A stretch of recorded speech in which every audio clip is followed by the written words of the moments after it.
초등 3학년과 5학년 이 두 학년 영어에 공통점이 있습니다. 바로 초등 영어에서 가장 중요한 분기점이 되는 학년이라는 건데요. 달리 말하면 누구에겐 기회 또 누구에게는 위기가 될 수도 있는 초등 영어의 골든 타임이라는 겁니다. 이 시기에 우리 학부모님의 현실적이면서도 디테일한 코칭이 아이 영어의 미래를 바꿀 수 있습니다. 그것이 무엇이고 또 어떻게 해야 하는지 지금 바로 시작하겠습니다.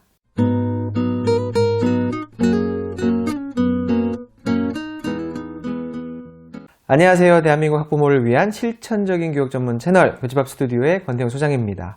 우선 3학년 이야기입니다. 3학년이 가장 조심스러운 학년이죠. 올해 3학년이 되는 아이의 부모님이시라면 귀를 쫑긋 세우시고 제가 지금부터 드리는 포인트들을 잘 체크해 보시길 바랍니다.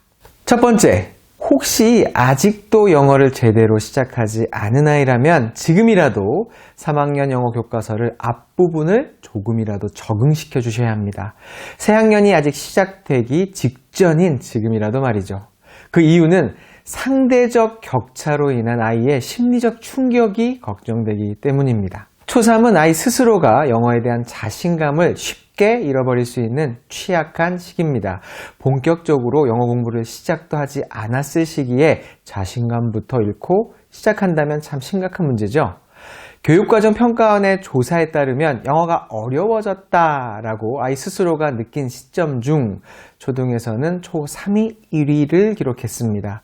교과서 내용에 조금이라도 친숙해지기만 해도 됩니다. 여러 번 같이 읽어주시고 들려주세요. 아이가 시작부터 너무 어렵고 낯설게 느끼지 않도록 해주시는 것이 포인트입니다. 두 번째는 아이의 하루 공부 시간을 조금이라도 늘려주셔야 한다는 겁니다. 3학년부터 영어도 시작하죠. 사회 과학도 시작하죠. 수학도 어려워집니다. 2학년 때와 같은 하루 공부 시간이라면 이때부터 학습 결손이 조금씩 발생할 우려가 있습니다. 아이의 집중력과 현재의 공부 시간을 고려해서 적게는 30분부터 필요한 만큼 매일 공부 시간을 천천히 늘려주셔야 합니다. 3학년 때부터 이 노력을 해놓지 않으면 고학년으로 갈수록 어려워집니다. 하루에 1분씩만 늘려도 한 달이면 30분이 늘어납니다. 아이의 거부감을 최소한으로 할 수 있게 천천히 그렇지만 꾸준히 전략 기억해 주세요.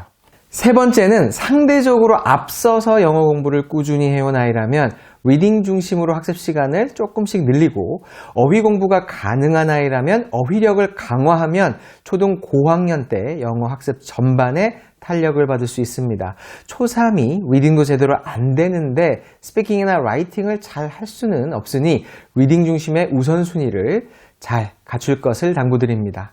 마지막 네 번째는 정말 괜찮으니 영어가 늦어 보이는 아이라도 영어 공부 절대 서두르지 않아야 한다는 것입니다. 영어는 학교 학년 상관 말고 영어 학년을 따라가야 합니다. 나중에라도 충분히 따라잡을 수 있습니다. 지금은 엄청나게 실력이 차이나 보여도 막상 들여다보면 그렇지 않습니다. 초등 때 가장 신경 쓰셔야 하는 제일 중요한 부분이 아이가 영어를 싫어하지 않는 영어 환경을 세팅해 주시는 것입니다. 이와 관련해서는 영어 영재로 키우는 5에서 9세 영어 교육법 영상을 꼭 한번 보시길 추천드립니다.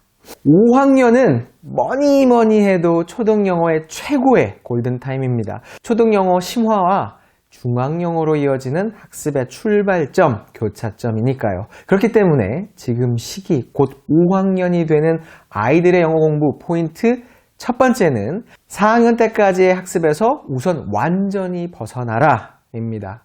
초5는 아이와 부모님이 함께 영어 공부를 바라보는 관점과 학습 계획을 아주 새롭게 세워서 아주 새로운 공부를 해야 할 시기이기 때문입니다. 우선 느슨해진 분위기부터 바꿔야 합니다. 그리고 그 변화할 영어 공부의 분위기와 방향성은 중1을 바라보는 것으로 삼아야 합니다. 바로 현실 영어 공부로의 정착 단계라는 것이죠. 그래서 초영어 포인트 두 번째는 우선 전 과목 하루 공부 시간을 이전 학년에 비해서 늘려줘야 한다는 것입니다. 드디어 수학 공부의 비중이 급증하는 시기로 접어들었습니다.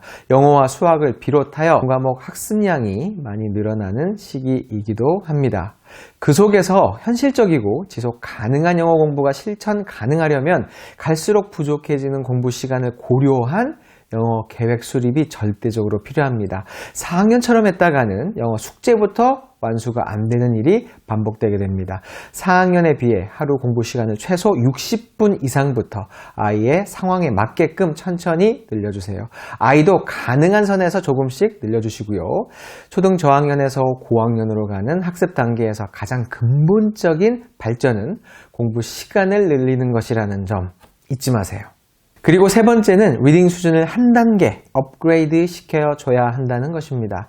이게 가능하려면 두 가지가 필요합니다. 바로 영문법 구문 공부 시작, 그리고 중학교 수준 영단어 시작입니다. 원서를 곧잘 읽는 아이들도 예외가 아닙니다. 이 시기에 접어들면 좀 더 정확한 읽기와 쓰기, 그리고 중등 내신을 위한 문법 구문 어휘 학습이 필수적입니다. 특히 영단어는 추상 어휘, 동사 활용 등 어려운 어휘에 적응해야 합니다. 초5 때는 영어가 꽃을 피울 수 있는 시기이기도 하지만 영어만 할 수는 없는 시기이기도 합니다. 따라서 아이 학습 전반을 고려한 균형 잡히면서도 현실적인 영어 공부 전략이 필요한 것이죠. 초3과 초5 모두 영어 공부의 관점과 계획부터 완전히 달라져야 하는 중요 시기입니다. 이 중요 시기를 놓치지 않도록 말씀드린 핵심 포인트들을 잘 체크해 보시고 실천해 보시길 우리 학부모님들께 당부드립니다. 영어는 학교 학년 상관 말고 영어 학년을 따라가야 한다는 말 꼭 명심해 주세요. 이를 위해서는 우리 아이 영어 상태를 제대로 파악부터 해야 합니다. 그래서 엄마가 이렇게 딱 6일만 하면 아이 영어 실력이 확 오릅니다 라는 타이틀의 영상 시청을 추천드리겠습니다. 이 영상은 필기도 해가면서 꼼꼼히 정주행해 보시길 추천드립니다. 좋아요와 구독은 고민하고 또 고민해서 영상을 만드는 저희에게 큰 힘이 되고요. 전체 알림 설정은 저희 채널의 영상 그리고 교육 자료 선물을 놓치지 않게끔 해줍니다. 저희 교집합 스튜디오에서 교육 자료 선물을 많이 드리고 있죠. 공감 가시는 내용이 있으시면 댓글로 공유해 주세요. 저는 다음 유익한 영상으로 다시 찾아뵙겠습니다. 감사합니다.